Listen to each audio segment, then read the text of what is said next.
Gorizia, tu sei maledetta, cantavano gli anarchici milanesi prima di partire per la guerra. Gorizia, tu sei benedetta, cantavano i soldati nell'agosto del 1916, quando, rispondendo alla spedizione primitiva sugli altopiani, conquistavano la città di Gorizia.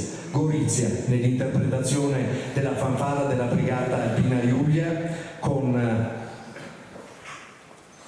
la musica del maestro Rodella e la direzione del sergente maggiore capo Flavio Mercorillo.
suoni trionfali.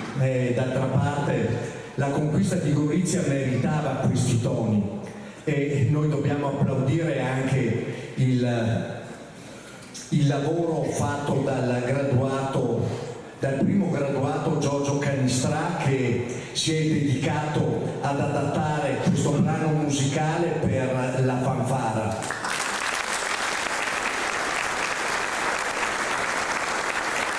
E questo ci permette di evidenziare come siano musicisti di provata non solo esperienza, ma anche abbiano alle spalle una scuola, abbiano alle spalle studi davvero approfonditi e portano questa loro capacità e intraprendenza in seno alla fanfara, arricchendola e rendendola in ogni occasione sempre davvero non solo godibile, ma di grande impatto emotivo. Grazie a voi tutti.